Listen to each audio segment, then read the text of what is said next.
everybody, it's Tiara Shea with Insert Burger Pun, and today Mike is not here, but that's okay because I have somebody else here as my co-host, and she knows me better than anybody in the world because I came out of her vagina. Today I have my mother on the on the mic with me. Say hello, Mom. Hello. I'm still back at vagina. Well, I was back in that vagina years and years ago. Thank you so much for joining me today. I really appreciate it. I'm happy to be here. So today's episode is Eat Spray Linda, which is episode 18 in season 5. And it is a mom birthday, or no, it's a mom episode and a mom, oh my gosh, it is a mom episode and a birthday episode, and you are my mom. So I thought it was very fitting to have you here with me. Well, I'm happy to be here with you. Okay, so the plot of this episode was what? That it was basically Linda's birthday, and she just has a series of unfortunate events throughout the day. Quite a series. Yes. I actually wrote down a list of every terrible thing that happened to her in this episode. So, yeah, let's get started. All right, I'm ready. So the episode starts off with Linda waking up and she's acknowledging that it's her birthday and she is turning the big 45 years old, and she can't even say it. And the kids come in with breakfast in bed. Have I ever done that for you for your birthday or anything? Did I ever do that? Because it's sweet. Yes, it's very sweet. And Captain Crunch was one of my birthday breakfasts that I remember. Of course, I was joined by you and your sister. Oh. You know. So we just gave you Captain Crunch. Did we put milk in it? Did we set you up with the milk? Yes. You all weren't allowed to use the stove, so Captain Crunch was fine. And you all had your little bowls and everything and milk. You got to pour the milk. Oof, that was a big thing. I'd feel like such an adult. Yes. With my track record with the stove and my ability to use it correctly, I understand why you would not want me to use the stove that often as a kid. No stove using. So while she's eating breakfast, Bob is setting up a spa day in the kitchen for her and is like trying to substitute witch hazel for vinegar. And while we were watching it, I loved seeing you because you were shaking your head, and I personally, I don't know, but like, there's a big difference. Well, actually, he was trying to substitute witch hazel with vinegar. He had vinegar, but no witch hazel. Yes. Very big difference. Yes. Would you put vinegar and egg whites on your face? No. No egg whites, no vinegar on my face. Okay. So let's set the stage for the episode. So Linda is getting antsy because they're trying to set up a surprise for her in the living or in the kitchen, but they're just taking forever because they are not prepared. And so Linda volunteers to go to the store for everybody to get some milk and mayonnaise because Tina's making a hair mask for her because she wants her to shine like a beautiful sandwich. Yeah, I wrote a list of all the terrible things that happened to her, and we're just going to go through each one and see how we feel about it. I don't know. Okay, all right. So first things first, she gets to the store, she fills up with her items, and they do that thing at the grocery store where they open up a new line, and then they tell the person who's next in line, come over here to check out. Yes. Yes. So how do you feel about that? That happened, and the woman who was actually behind her went in line before her at the new line. He said whoever's next, that's me. I'm next in line. You were behind me. Remember? You were just over there. Yes. And not only did she do that, but she had a shit ton of things in her cart. Oh, it's okay. I only have a few things. This and that and this other thing. Few things. She's got a cart full of juice. And knew the person who was checking out, so they were having a conversation. She went to go back to get more cups, the better cups, because the ones that she had leaked. And she has to deal with Deirdre, the woman who cut her in line, like conversing with the checkout person and things like that. So how would you handle that situation? Would you have spoken up more? Because Linda just kind of is like, hey, but doesn't make too big of a deal about it until she snaps. Well, before even speaking up, Linda moved a little bit too slow because she could have been over there like real quick, but she wasn't. And yes, that's when you call for a manager.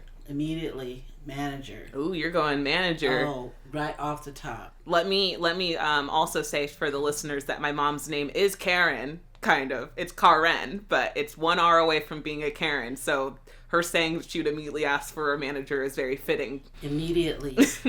Yes. And the conversation would have been totally interrupted until if he didn't go ahead and let me be the one, because it was my turn, she cut in line.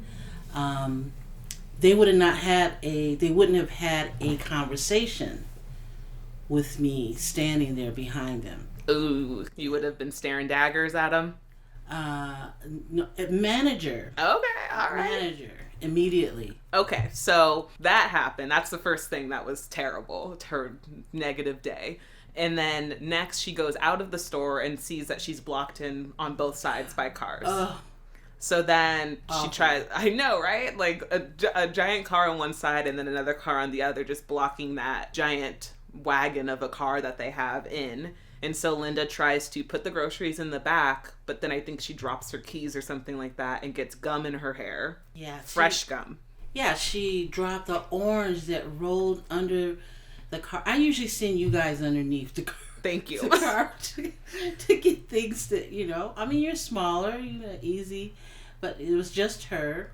And while she was down there getting that orange, her hair got down on the concrete, and gum got in her hair. Oh, gum. Ew. So, yeah, that wouldn't have been... The orange would have just had to stay. I would have had to just roll over it and squash it, and we wouldn't have had an orange that day. Right. And then she tries to squeeze into the car, and that's kind of hard when people park over the line in your parking space. Yes. But you already parked first, so they did a disservice and parked over the line, and then while she was trying to squish herself in there, she ripped her pants. Oh, yeah. Yeah, it was such a simultaneous moment of, oh, shoot. Like, she drops, so she puts her keys in, she puts her purse and phone in. As she's leaning in to get into the car, she rips her pants, stands up abruptly because she ripped her pants. The door closes because it's so tight-knit to the other car, and she's locked out of her car. Yeah. Wow. As a person who's recently locked her keys in her car, I will say it's a complete day ruiner. Like, it completely changes what you're supposed to do in that day, and that must have sucked so bad for her. And it's even worse because the phone was in the car also. And because she had that experience with that clerk, she had to go back into the store and then ask to use the phone. And I think that the clerk was a total asshole. He says that locking your keys in the car is not an emergency, and so she can't use the phone, which I think is wrong. Isn't that wrong? Locking your keys in your car is an emergency, especially if you're a mom and you put your groceries in there. Well, I would have had to give him an emergency. Oh my gosh. So, yeah. A knuckle sandwich type of emergency? No, but he would have been calling managers and a whole bunch of other people so that we can decipher what an actual emergency is. Oh. So one of the things that I think that Linda does that I'm like, oh girl, you shouldn't have done that, was making the diaper the bag diaper, where she's trying to cover up the fact that she ripped her pants by stepping into a bag and wearing it as a diaper. I think she should have had two. I mean, I think that really just cut off her chances of people taking her seriously when she's asking for help, because a lot of people just looked at her appearance overall with the gum in the hair and the diaper with the bag diaper. Homegirl's looking a mess. But she should have used two bags. Okay. So then after she is wearing the bag diaper, she then is like, I need to get home somehow, and tries to get on a bus. She does have one positive thing happen for her, which is the bus driver lets her get on the bus for free. And unfortunately, it's the wrong bus, and she heads to Wild something Wharf rather than Wonder Wharf, because she's a terrible pointer, apparently. Oh. Well, I look at it this way. If you get a chance to have someone give you some help, even though it may not be what I will take it either way it goes. Okay, so I mean, putting it in terms of, Los Angeles living, it's like if you were to be heading to the west side and then get on a bus that's taking you downtown. Then I guess I would have had a tour of downtown. I would have been off my feet, sitting down, bag and all, and hey, I just would have went for it. You would have played the alphabet game with the bus driver, Andrew, I think was his name. And would have beat him at his own game. I really enjoyed the bus driver. He was just so, not stupid, but just kind of oblivious and not realizing what's going on in the situation. But it was cool to see Linda interact with somebody, even though, because she's having such a terrible day. I think now is a good time to segue into what the family's doing. So while Linda is going through all of this, she's on the bus. Let's just put her on the bus for right now, and then we'll talk about the rest of the family. So they realize that Linda's not answering the phone, and she hasn't been back from the store. Where is she? What's going on? So they decide, let's go find her. And Teddy, of course, volunteers to drive them around. They get to the store, and they see that her car has all the groceries in it, keys, phone, all of it.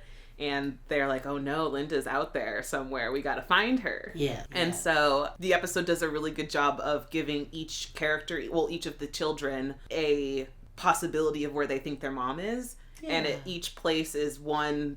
The first place they go is the Deerdendorf Bakery. Deerdendorf, I'm probably saying it really weird.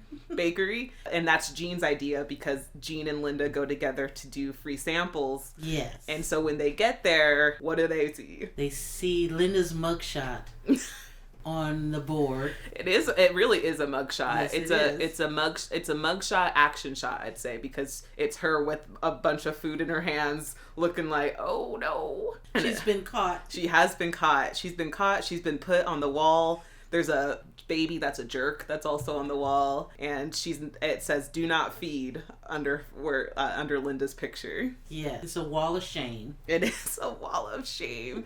It made me think of when we were younger, when we go to Costco after church to get samples. Oh yes. And just imagining being banned from getting samples. Yes, but I did not have a problem with us not only going around to each of the little stands to get food. We would go around for seconds. I mean, hey. We go around for seconds. What can I say? Some of the things were better than others, but yeah.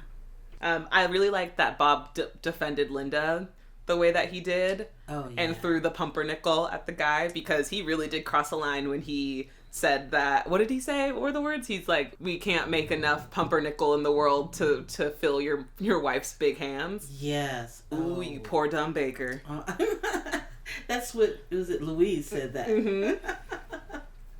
Oh, you poor dumb baker. Here comes the thunder. Guess what? No one talks about my wife's giant hands on her birthday. But I like the ones that fell on the floor, because Jean, of course, kept dipping down to get the ones on the floor. And it made me think of you all's 3-second rule.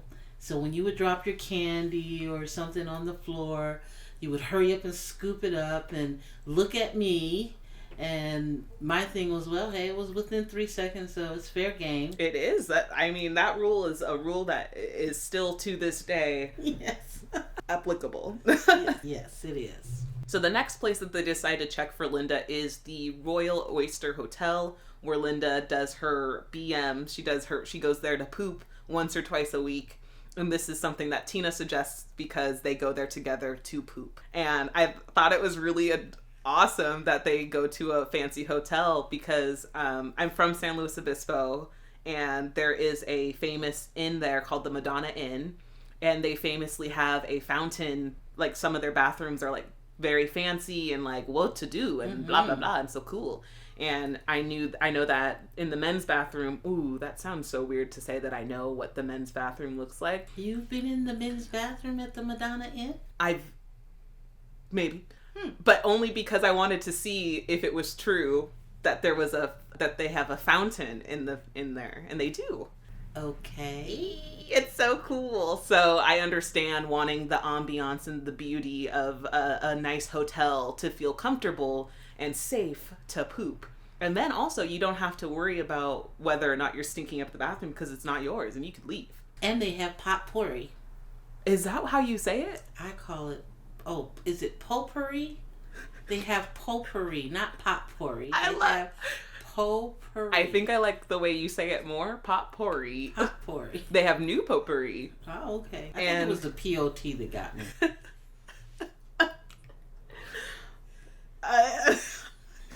I get it. I know what that spells. They also, in this situation, it's one where it's a positive outlook of Linda. So the bakery, the guy didn't like her. The store, the guy didn't like her. Right. And the hotel, everybody loves her there. All of the staff enjoy her and think that she's great. Yes. They even had a song. You want to do it? You want to do it? She does a BMs in the PMs. Yes, a BM in the PM. Hey Tina, how you doing, girl? I love that. Did you actually know that the voice of Tim, the piano player, that's also Linda? What? Mm-hmm. I was gonna get to that in the trivia section, but I might as well mention it now.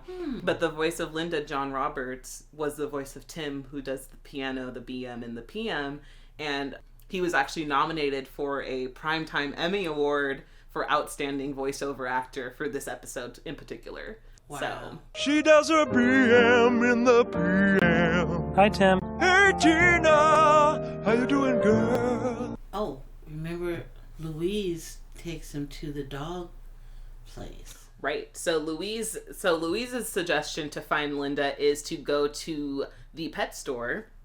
And I think this is one of the first of a couple episodes that we'll see Louise interacting with puppies and seeing how a puppy will break through her, hoodlum. She wants to be hard and she wants to be cool, but as soon as she's put in the room with a puppy, she's like a little kid. Yes. I mean, she is a little kid, but she really shows it. Yes, she does.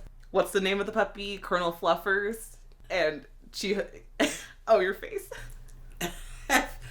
No idea. I was too caught up in her trying to keep from being drawn into, the puppy and holding the puppy and just, no, I'm not going to do it. And then she grabs it and hugs it and it kisses her and it just reminds me of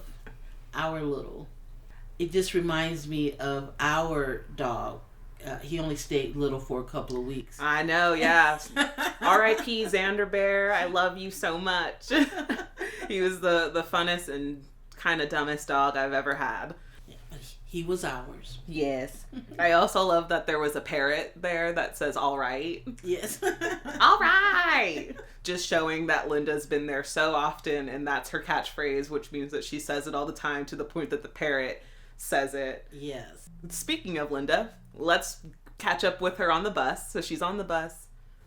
But before we catch up with Linda on the bus, what I enjoyed most is that she had a place to go with each of her children individually. So they each had their own special place to go with their mom. Which one do you think is which one was the coolest or the funnest, that place that you think? Well, they each had their own, I don't want to pick or choose because going to see the puppies with Louise, I'm sure was very special with Linda, as was going to eat the samples with Jean. And I don't know, I guess probably sitting in a stall next to your kid while you're both having a BM in the PM is probably, so yeah, each in their own way was, I think was very fun as a mom. As a not mom, I agree with you. I think I probably would have picked the hotel just because it's nice. It's cool that they have they're going to a fancy place. Yeah, I love anything fancy. So, and I love pooping. So, like, pooping in a fancy place is just a dream come true for me. Okay. It's like if me and you went to the Madonna Inn once a week to go poop together. Oh. Wouldn't that be lovely? Yeah, but Mommy has to be on her own throne. Yes, you do have to be on your own throne, Yes. and with the squatty potty, because I've been so conditioned to use a squatty potty that I don't think that pooping in other places is kind of difficult now, because I'm like, where am I supposed to put my legs? So back to Linda on the bus. So she gets off at the wrong stop. She's nowhere near home now, and she has to try to hitchhike. But first she has to walk through a bunch of mud. She walks through the mud, gets mud all over herself, and then she gets sprayed by a skunk because she sees one sleeping. In her defense, she did try to back away, but it woke up and immediately sprayed her. Yes. And then she continues walking and then trips over a rock and breaks her glasses, and then gets sprayed by a skunk again. Yes. Tell me how that would make you feel. Well, I've had to deal with the after effects of our dog getting sprayed. I was thinking the same thing about By a Xander getting skunk. sprayed by a Like, skunk. 3 times. And no matter how, because he was brought up with a cat, he thought that those kind of little things was just another cat. Another friend. Yeah, and every time we yell at him, no, Xander, don't. And he would go over there like, hey, what's happening? And then we would have to deal with the after effects. And because he was an inside dog, the only thing we could do was clean him and bring him in the house. Yep. I feel like a lot of the times whenever he would get sprayed, he'd also get sprayed at super late at night. Yes. Never during the day. Never He during just the wanted day. to get sprayed at night. So then Yes. we'd all have to get out of bed, get the hose, clean him, give our dog a bath in the middle of the night. He hates it. We hate it. It was just, like, no one's having fun. No one's having fun at all. I will never forget the one time he got sprayed. And I don't know, maybe I was coming home. But anyway, my purse was out there.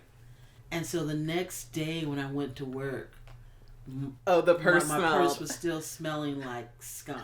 It was I bet you were the awful. chalk of the town. Chalk of the town. Yeah. That's the name of the festival that Linda has to sneak through. I was trying to do a segue. Okay. But we're not there yet because she has to try to hitchhike. Can't get a ride. Can't get a ride.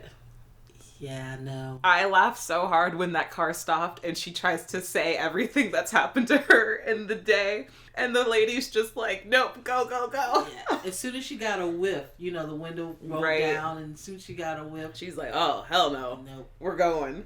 not getting in here. Just give me a ride. I locked my keys in my Oh, car and I God. got on the Go, wrong go, bus and go. it's my birthday. So when she does get a ride, it's with horses and she has to sit in the back trailer with the horses. Yes. And it's funny because where we used to live, trucks would come down our street with their trailers and horses, or horses would be walking down the street, with the How people many riding. women do you think were in the back on their birthday? Hopefully none. Yeah, hopefully none. So she gets dropped off and she's trying to do those final 4 blocks to get home. Oh, But then she gets over to Chalk Festival. the Chalk Festival, Chalk of the town. And who's at the front gate but Deirdre, our enemy, our nemesis from the grocery store. Yeah.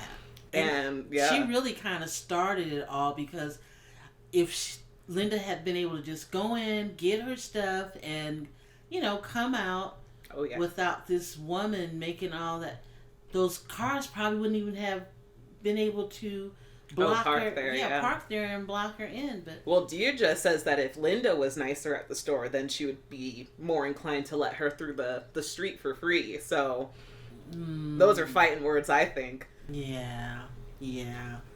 And too bad Deidre was the event organizer, because I wouldn't have been able to holler manager. Right? Because Deirdre would have done a 360 and just turned around and said, I'm the manager. Yeah, so. But Linda does a whole thing where she knocks over the cups and is able to run away, kind of. But she accidentally... So this is where I'm like, oh, Linda, uh-oh, you're in trouble. Because she steps over Deirdre's chalk thing and of the picture of America. and gets her footprints over it, and Deirdre's like, no, wait, my chalkster piece. But she unlocks something in Linda, and she's like, I'm gonna do a twist and shout. I'm gonna twist a twisty. I'm gonna twist. When Deirdre breaks, and she's like, oh, I'm gonna Charleston on your face. I'm like, damn, girl. Yeah. But I'm with Linda. I'm with Linda on that. Catch me if you can. Yes, absolutely. But didn't you love how after she stepped on Deirdre, she avoids all of them? Yes. She like kind of ducks and dives through all of the chalks and is not stepping on them. Whereas Deirdre, our dear Deirdre, is running through each of the chalk things, scuffing her feet apparently. I know, and falling and sliding. Oh, yes, she was. And then Linda jumps over the crevasse, the chalk crevasse. Ah.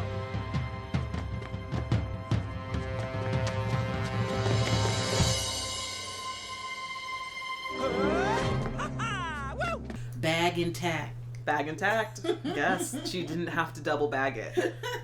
So once she does make it home, she is met with a locked front door, empty home, and the fire escape is too tall, like she can't reach it without climbing on a dumpster. It reminded me of like Rugrats when they have to pile on top of each other to reach stuff. Yes. So she has to do that to get down the fire escape. Gets to the window and it is locked.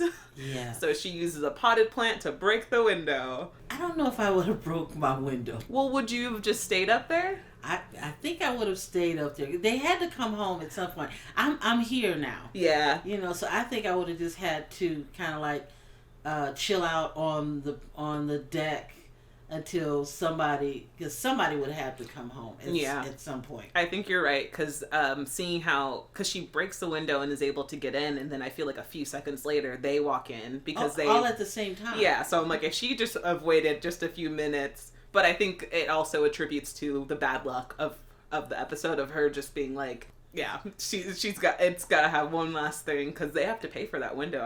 Exactly. I've never had to pay for a window, so I don't know how much it is, but glass is glass. And glass isn't cheap. Glass is not cheap. But it ends happy. It ends with Linda, having a very cheap spa day. And obviously she didn't mind the fact that the face mask had vinegar versus witch hazel because it was all over her face. And yes, but I mean, cucumbers were on her eyes. And combined with the smell of the skunk, I think the vinegar would have been fine. Yeah, she probably couldn't even smell the difference. Yeah, she probably didn't even notice. She's like, I smell like a skunk, so whatever this on my face is wonderful. Yeah. But my favorite part with that is the fact that her bath was of tomato juice. And Gene wanted permission to dip his grilled cheese sandwich in her bath. And, of course, as a mom, yeah, sure, go ahead. And because that was you all's favorite. You guys like grilled cheese sandwiches and tomato soup. Amen. You right. Mm-hmm. You right. And I've evolved to a tomato bisque. A what? I was like, I've evolved to a tomato bisque. Oh, tomato bisque. Yeah. I'm pretty fancy now. I'm in my 20s. Oh. So. Well, it was Campbell's. I was going to say, we got Campbell's in our cabinet right now. It was Campbell's soup and a grilled cheese sandwich. All right. So, I mean, that was the episode. And we're going to take a quick break and be right back. Okay, we are back again. And I wanted to ask you, Mom, can you tell me about a negative birthday experience that you've ever had? Like, have you ever had like a terrible birthday? How about a couple of birthdays that were not so good? Oh no. And that's basically because of the date that my birthday is on. I was gonna say, yes, so you are a fancy lady because you have a birthday on a holiday. I feel like, my birthday should be a holiday, but yours is actually a recognized and celebrated holiday of St. Patrick's Day, for everybody who doesn't know. Okay, yes, if they call going to drink green beer and all these other kind of chaotic craziness on my birthday. Yeah. I've always had to deal with, when I was young, people make green food items, cookies, cakes, and all these type of things, and they want you to eat them because they made them, but everyone can't make good green stuff, cookies, cakes, and so on. And then they also want to pinch you because it's St. Patrick's Day and that kind of stuff. And they want you to wear green. Yes. And so I just made it a habit of, once I turned 18, refuse to wear green. Ooh. You could possibly get slapped or punched if you pinched me. And no green, I accepted no green cookies, no green cakes, no green items on my birthday, because it was, now that I was an adult, I could choose to. But, growing up, my mom was the type of person that, out of respect for someone making that for you, you do need to eat it, or, You just in tears eating a green cake. Oh god. I just remember when we were kids, Tiessence and I, when this is back when Shrek came out, whatever year that was. When Shrek came out, they had a green ketchup that they promoted, that they used for promotion. Yeah. And I remember for your birthday, we were like, we're gonna put this ketchup on your cake, and so we icing the outside of your cake with green ketchup as like a joke, and it was really funny. Yeah, but you were my babies, and I had to at least taste it. Thank you so much for doing that, because I wouldn't have. And thank you so much for never doing it again. I'm so grateful. Well, it's only because the ketchup they didn't keep it around. I wish they did, though, because I would use green ketchup if it was out there for any time to get, Oh, speaking of birthdays, so this episode is about Linda's birthday. Mm-hmm. Did you know that Linda's birthday is my birthday? Oh, she's a June 3rd baby. She is a June 3rd baby. Oh. So this is an episode where we know exactly what day it is. Mm-hmm. We know it's a beautiful summer day, June yes. 3rd. And that means Linda's a Gemini, just like me. Yes, I remember when I found out that her birthday was on my birthday. I think it's the episode where the kids rob a train. It's when they go on the wine train and are stuck in the back and steal the chocolate and stuff. We'll watch it together, don't worry. Oh, okay. But we find out that Linda's birthday is on June 3rd because Tina tells the Ethan guy. I just want you to know it's my mom's birthday today. It isn't June 3rd, it's today. Okay. I thought that was really cool because whenever there's a Linda birthday episode, which as of now, I think this is the only episode that they've done for Linda's birthday. I think they've done one or two for Bob's birthday, but this is the first that I can think of off the top of my head that's specifically for Linda's birthday. Okay. And I was reading on the trivia that this episode was actually supposed to be a Mother's Day themed type episode instead of Linda's birthday. But because they didn't know when the episode was actually going to be airing, they decided to change the script and make it her birthday. Kudos to them. It was great. A great choice. Yes, it was. Especially since it's my baby's birthday. Oh, also. Thank you so much. Well, do you have any final thoughts? Well, I liked at the end the fact that even though it started out negative for her, that she looked at it at the end as a positive. Right. And that looked at it as the next year she wanted to do something similar. Right. And knowing that she made it through, if she could make it through that, she can make it through anything. Absolutely, yeah. That's such a great point, because it's so easy to get locked on these feelings where it's one terrible thing after another, because it really was just a domino effect of all these bad things happening to her. Yes. And then for her day to end with being surrounded by the people that she loves, in a bath full of tomato juice, and just enjoying the last bit of her birthday is so beautiful and so sweet. Yeah.